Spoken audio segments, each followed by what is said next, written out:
Now on the teleconference, the Bulldogs are 10-15 overall, 1-11 in the SEC. This week they host Mississippi State and travel to Ole Miss. To ask a question of Coach Crean, press *1 now. Coach, while we wait on questions, can you give us some thoughts on your team entering this Sure. game? Well, since yesterday, we've been really studying Mississippi State, and they're playing outstanding.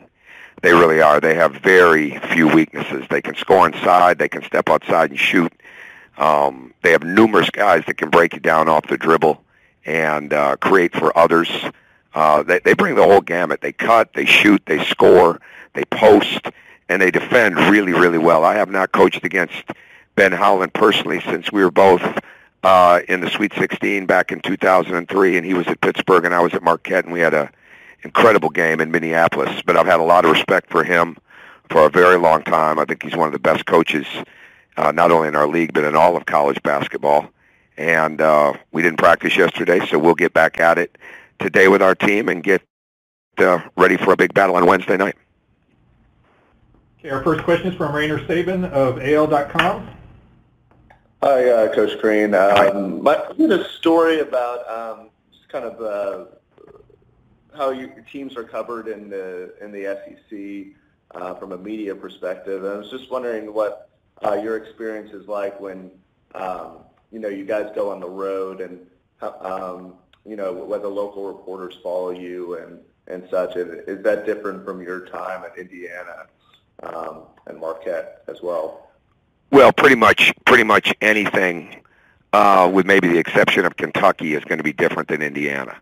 So it's just the way it is. So I can't even begin to compare it to that. But I have no issue whatsoever with our coverage at all, and we're just trying to build our program the best way we possibly can. And whether it's local, whether it's regional, or whether it's national, we're happy with whatever coverage we get. Yeah. And do you think it's just going to be based on winning as such, or do you feel like it's just the state of the media nowadays with the newspaper industry and kind of a state of turmoil? I'm probably not qualified enough to answer that, to be honest with you, because I don't know all the logistics of the financial parts of it and things, and because there is so much more access now because of social media, everything so televised, everything so immediate. But I haven't really given it a lot of thought, and I really don't have a educated viewpoint that I could really give you. It would make a lot of sense, to be honest with you. Okay, thank you. Sure. I'm sorry. Next is Jerry Tipton of the Lexington Herald-Leader.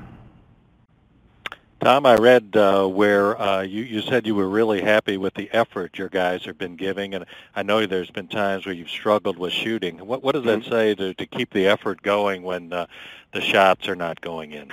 Well, they got to keep their confidence up. I mean, they're not used to the fact that we're going to shoot the ball every day and that it's going to go in if you just keep moving without the ball, if you keep being ready to shoot. And the biggest thing is everybody goes through it. When the shots aren't falling, it's so easy to lose your confidence, and what happens is sometimes it affects us on the other end of the court.